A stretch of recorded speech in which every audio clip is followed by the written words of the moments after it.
Bonjour et bienvenue dans ce nouveau mercredi de Coach Doudou.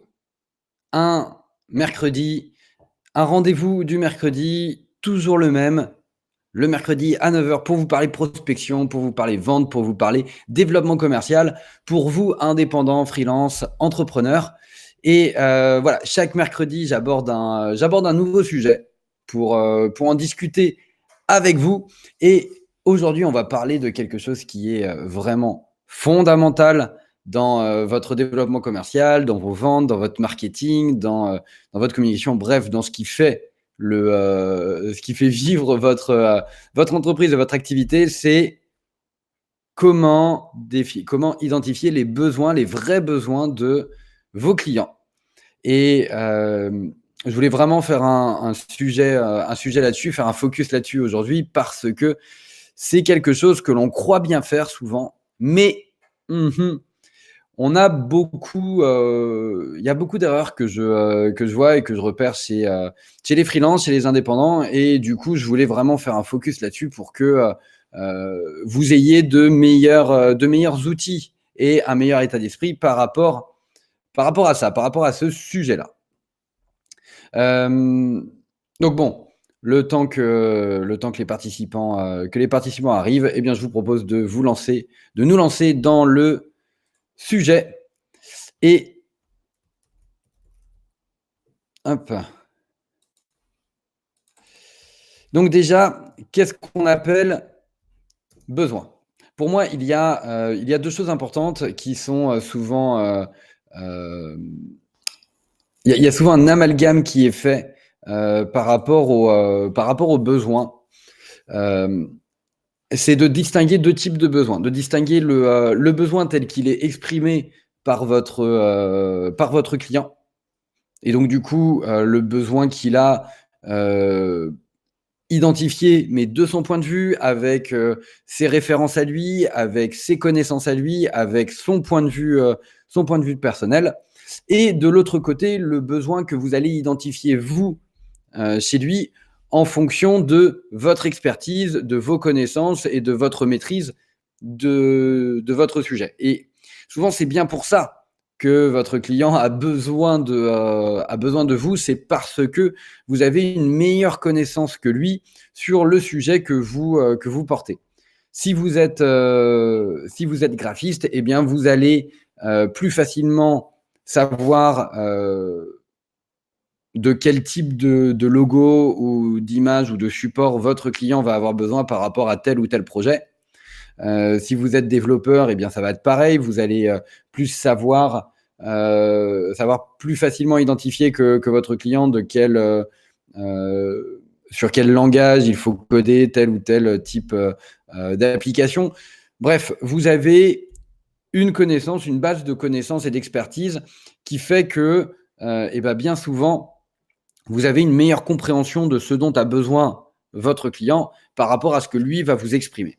Et donc, du coup, la première erreur que l'on fait souvent en matière de vente, quand on est indépendant, freelance, eh bien, c'est de demander à son client quel est son besoin direct, comme ça, dès le départ de la conversation, en espérant que votre client que ce prospect, que ce client va vous donner exactement ce que vous attendez comme information pour pouvoir faire la meilleure proposition possible. Et bien souvent, ce qui se passe, c'est que quand on fait cette proposition en adoptant cette démarche, eh bien, on a l'impression de taper à côté. On ne comprend pas pourquoi le client revient sur le devis, n'avait pas prévu ce budget, etc., que c'est pas exactement ce qu'il attend. Et du coup, on commence à entrer dans une discussion avec des allers-retours, etc. Et c'est tuant pour tout le monde.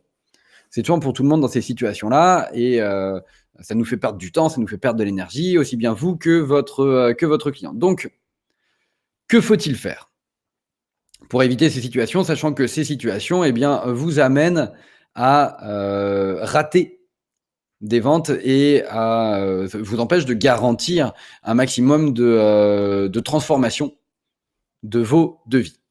Donc, déjà, le premier principe, et je pense qu'il faut vraiment s'arrêter là-dessus, c'est partir du principe que votre client ne sait pas forcément exactement de quoi il a besoin. Il a une idée, il a une certaine compréhension, mais il n'a pas une compréhension aussi profonde que vous, du point de vue voilà, du point de vue de votre connaissance métier, de votre expertise, de votre savoir-faire, du fait que, eh bien, c'est votre quotidien et que vous faites ça, au jour le jour. Donc, il faut déjà partir de ce principe-là. Et le deuxième point, c'est que le client exprime un besoin, mais par rapport à un projet, par rapport à une ambition, par rapport à un désir, par rapport à des motivations. C'est-à-dire qu'il n'a pas besoin de vous pour juste avoir besoin de vous, il a besoin de vous pour l'aider à accomplir certaines choses, pour l'aider à résoudre un problème, pour l'aider à atteindre un certain résultat ou à atteindre certaines ambitions. Bonjour Dany, fidèle au poste. Et donc du coup, en fait, votre client, il a certaines informations dont vous avez besoin pour pouvoir faire la meilleure proposition possible et le meilleur devis possible, qu'il ne va pas vous dire de prime abord. Et donc, la première action que vous devez faire, que vous devez mettre en place, c'est d'aller questionner justement ces projets, de chercher l'information. Pourquoi a-t-il besoin de vous à ce moment-là précis de sa vie, à ce moment-là précis de son existence, aussi bien d'un point de vue de l'entreprise que d'un point de vue personnel. Ce besoin, du coup, est bien relié à des motivations, à des projets, et c'est le premier truc que vous devez creuser. Donc c'est pour ça que je dis souvent à mes clients, avant de creuser les besoins, creusez déjà les problèmes et creusez les ambitions de votre client. Donc ça veut dire que dans votre processus de vente, quand vous rencontrez un prospect pour la première fois ou que vous commencez à parler du projet, eh bien, questionnez d'abord pourquoi ont-ils besoin de ça à ce moment-là? Qu'est-ce qu'ils souhaitent accomplir? Pourquoi souhaitent-ils accomplir ça? Quel est leur historique? Quelles sont leurs motivations avec ce projet? Pourquoi n'arrivent-ils pas à le faire, à le gérer eux-mêmes, tout seuls? Qu'est-ce qui leur manque du coup pour accomplir ça? En fait, quand vous allez aborder ces questions-là, qui vont être des questions non pas de surface, mais des questions vraiment pour aller chercher les informations qui sont invisibles, un peu comme si vous avez l'image de l'iceberg, hein, vous avez les informations que votre client va vous donner de prime abord, qui serait la face émergée de l'iceberg, et puis vous avez toutes les informations qui sont en dessous, et en fait, elles sont énormes. Ces informations, elles ont beaucoup de valeur pour vous, parce que c'est ça qui va vous permettre de proposer la meilleure prestation du point de vue de votre client, c'est-à-dire une prestation qui va lui permettre d'atteindre ses objectifs, de délivrer, enfin de réussir ses projets. Et c'est comme ça que vous devez penser les choses. Donc ça, c'était c'était vraiment le deuxième point. Le troisième, c'est de comprendre qu'il y a différents niveaux de besoins. Vous allez avoir des besoins, si on reprend la pyramide de Maslow, hein, vous avez les besoins physiologiques, les besoins d'appartenance, etc. Enfin, vous avez 5 niveaux de besoins, d'ailleurs, que je n'ai plus en tête. Attendez, je vais les retrouver rapidement. Vous avez les besoins physiologiques, besoins de sécurité, d'appartenance, d'estime et d'accomplissement. Bonjour Anne. Il faut se dire que vous avez votre client, il va exprimer ses besoins aussi bien d'un point de vue donc si vous êtes en B2B, de l'entreprise. L'entreprise a besoin de votre prestation par rapport à son projet. Mais le décideur ou la personne avec laquelle vous allez bosser a aussi des besoins personnels dans le cadre de ce projet. Et donc, du coup, il faut aussi aller les creuser, aller les cerner. C'est-à-dire que si vous voulez vraiment vous garantir un maximum de chances pour faire une vente avec une entreprise, il faut aussi comprendre quels sont les besoins du décideur. Est-ce qu'il a besoin d'un prestataire pour se sentir en sécurité par rapport au projet de son entreprise? Est-ce qu'il a besoin de se valoriser aussi en interne en se disant voilà, j'ai réussi tel projet, ça va me permettre de mettre en avant, etc. Soyez de plus en plus attentifs à ce genre de détails pour pouvoir fournir les bons arguments afin de convaincre le décideur, l'interlocuteur privilégié dans le cadre de votre vente pour finaliser la vente. Donc, c'est important de bien identifier ces deux niveaux de besoin aussi. Vous avez le besoin de l'entreprise, de la structure et les besoins de votre interlocuteur. Un autre point qui est important par rapport au fait d'identifier vraiment quels sont les vrais besoins de vos clients, c'est d'adopter une vraie démarche. Alors, on appelle ça un script de vente, mais en gros, c'est d'avoir bien les étapes en tête dans votre processus de questionnement. Et le mot est important, questionnement, parce que trop de freelance et d'indépendants n'adoptent pas en premier rendez-vous à fond cette démarche de je questionne, je m'intéresse vraiment à l'autre pour pouvoir me présenter sous le meilleur jour. Le but lors de ces premiers rendez-vous, c'est vraiment que vous ayez, vous, une connaissance profonde de votre interlocuteur. Parce que c'est ça qui vous permettra de vous présenter sous le meilleur angle, le meilleur jour possible. Et on a trop souvent tendance à se focaliser sur le pitch que l'on va faire à cette personne lors du premier jour en se disant je vais donner un maximum sur mon pitch, sur ma façon de me présenter. Comme ça va vraiment lui donner envie de bosser avec moi. Alors qu'en fait, le but et l'enjeu de ces premiers rendez-vous, c'est plutôt de récolter le maximum d'informations pour derrière pouvoir présenter vos prestations et vos offres sous le meilleur angle. Donc, processus de questionnement, c'est vraiment en 4 étapes. Vous avez d'abord de poser des questions de contexte pour avoir une compréhension vraiment une compréhension, on va dire, technique et informative du contexte du client, qui il est, quelle est l'entreprise, qu'est-ce qu'ils font, quelle est leur histoire, etc. Et voilà, pourquoi ont-ils qu'est-ce qui a motivé votre rencontre, etc. Quel est le projet? Bref, d'être vraiment sur des questions d'ordre un peu général. Et puis, on va commencer à rentrer dans le détail lors de la deuxième étape, qui va être de commencer à questionner les problèmes par rapport à ce projet. OK, donc du coup, ce projet, quelles sont les problématiques auxquelles vous faites face? Pourquoi vous ne pouvez pas les résoudre par vous-même? Qu'est-ce qui vous bloque particulièrement? Qu'est-ce que ces blocages entraînent dans votre quotidien par rapport à ce projet-là, etc. Troisième étape, c'est de creuser les implications de ces problèmes-là. OK, donc si ce projet, il n'aboutit pas, qu'est-ce que ça veut dire pour vous? Qu'est-ce que ça veut dire pour l'entreprise? Qu'est-ce que ça va vous empêcher de faire? Salut Eddy. Bonjour Eddy.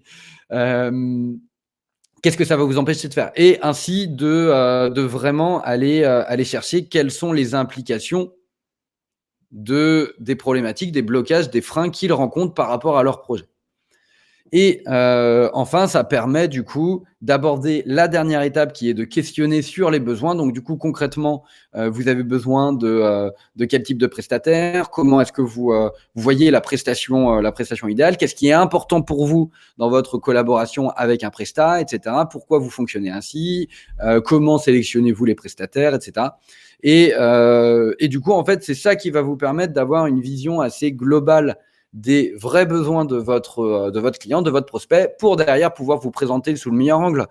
Et dites-vous bien que ça va ne servir à rien de tout dire lors d'un rendez-vous de vente. Vous devez surtout dire ce qui est vraiment important pour votre client dans son contexte en fonction de ses besoins.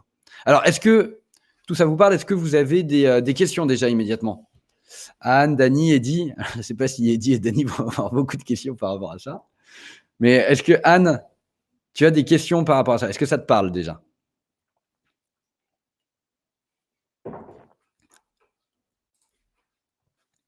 Alors, sachant que, hop, je mets en lien là dans les commentaires un lien vers un article que j'avais écrit à ce sujet-là, hein, si tu souhaites, si vous souhaitez approfondir ce sujet.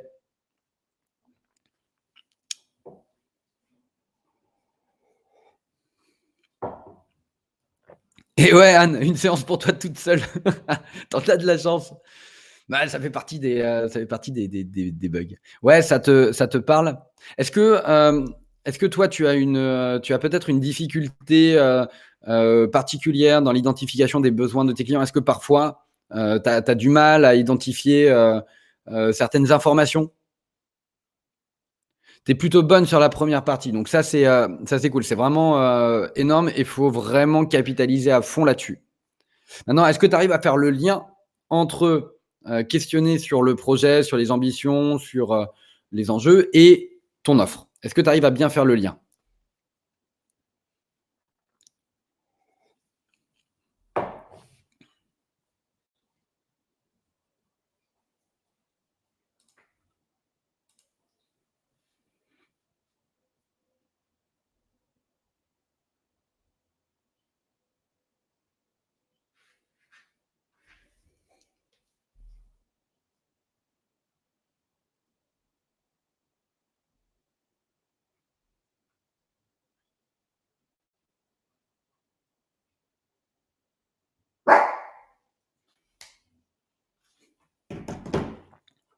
Alors, Anne, tu dis: «Mais pas trop me vendre». Alors, OK, hop,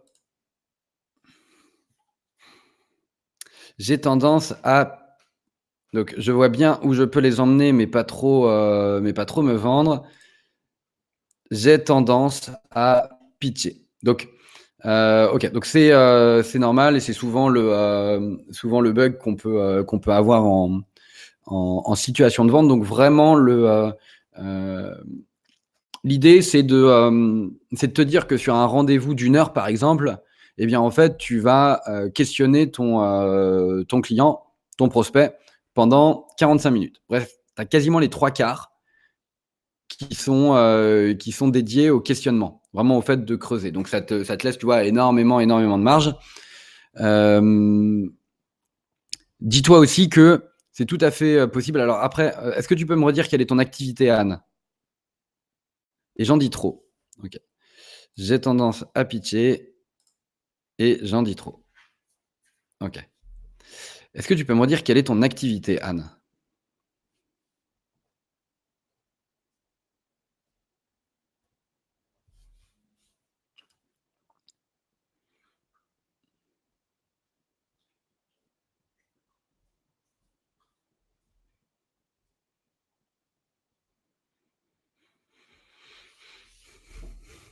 Donc tu es coach. OK, coach holistique. OK, ça roule, super.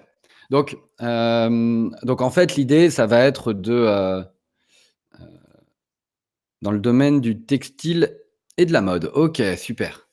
Donc en fait, l'idée, c'est que quand on pitch, je suis en train de passer de consultante à coach. OK, super. Quand on est en rendez-vous avec un prospect, on a vraiment cette voix qui nous dit on a cet objectif en tête de vendre. Donc tu aides une cible de niche, en effet, a priori. Donc ça, c'est top déjà. Hem, l'idée, c'est encore une fois que, sur une situation de vente, on a vraiment cet objectif de se dire: «Il faut absolument que je vende et que je vende le plus tôt possible» et pour moi, c'est une erreur. Quand on est en situation de vente, hem, eh bien, il faut savoir, se montrer patient et anticiper du coup les éventuelles situations. Donc ça veut dire que, tu vois, sur un rendez-vous d'une heure, pars du principe que tu vas, passer 45 minutes à, discuter avec ton client de lui et uniquement de lui. Donc ça veut dire que tu vas à la fois questionner, rebondir, tu es vraiment dans une posture de coach. Donc c'est ça qui est intéressant, c'est que là, tu es vraiment dans une posture de coach dans cette situation. Donc tu viens creuser tu viens creuser les réponses qu'il te donne.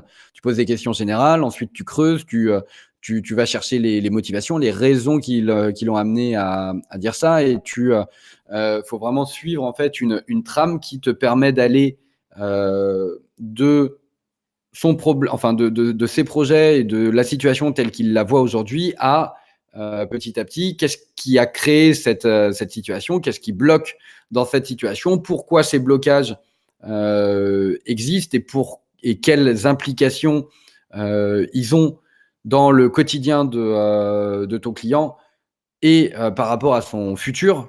Donc, tu le projettes, tu vois, dans une situation, dans la situation future s'il ne bouge pas maintenant, et progressivement, tu le projettes dans OK, quel serait l'idéal pour lui.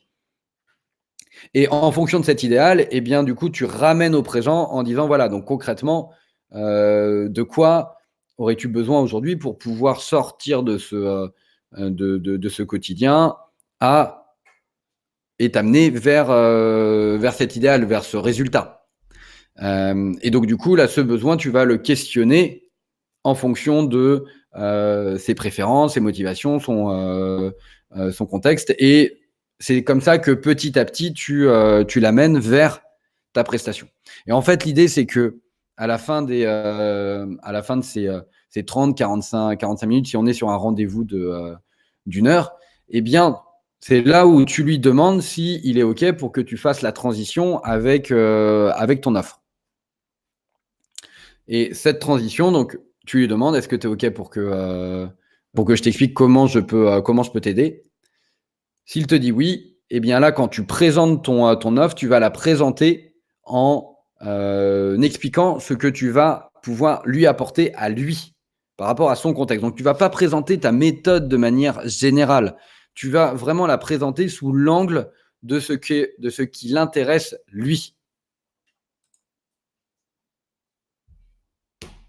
Et puis, tu vas pouvoir derrière, du coup, expliquer comment tes techniques, ta méthode va l'aider, lui, à atteindre son projet. Et si tes clients, comme tu dis, sont souvent pressés de comprendre ce que tu fais, eh bien, déjà, c'est cool parce que ça veut dire qu'ils s'intéressent à toi. Moi, ce que je fais dans ces cas-là, c'est ce que tu peux dire, c'est que donc tu les remercies déjà de s'intéresser à toi, mais pour que toi tu puisses leur présenter ton activité d'une façon qui leur parle, il faut d'abord qu'ils te disent eux ce qu'ils font et quels sont voilà, quel est leur contexte pour que tu puisses du coup présenter ton activité sous le meilleur angle pour eux. Souvent, moi, c'est ce que je fais. C'est avant de parler avant de parler de moi, j'ai quelques questions pour que je puisse vous expliquer du mieux possible ce que je fais pour des clients comme vous. Ça, c'est la première possibilité. La deuxième étant d'avoir un pitch très court où tu expliques voilà, j'accompagne des clients comme vous dans le domaine du textile et de la mode afin de les aider à accomplir tel type de projet. Et pour ça, du coup, j'utilise un ensemble d'outils au travers d'une méthode complète. Mais avant de rentrer dans le détail, parlez-moi un peu de vous. Tu vois, et donc du coup, tu pourrais aussi avoir un pitch court qui leur permette de donner un peu de leur donner un peu de matière, et tout de suite, bim, tu réembrayes sur eux. Donc ça, c'est une autre technique. Vraiment, vraiment, l'idée, c'est que tu passes plus de temps à leur parler de eux et pas de toi. Et si jamais ils sont pressés de comprendre, eh bien, tu les remercies pour leur intérêt et tu te crées en gros un sorte de mini pitch ou de mini technique pour les rembrayer sur ce que tu fais, sur ce que eux, pardon, font et ce qu'ils veulent accomplir. Est-ce que ça te parle?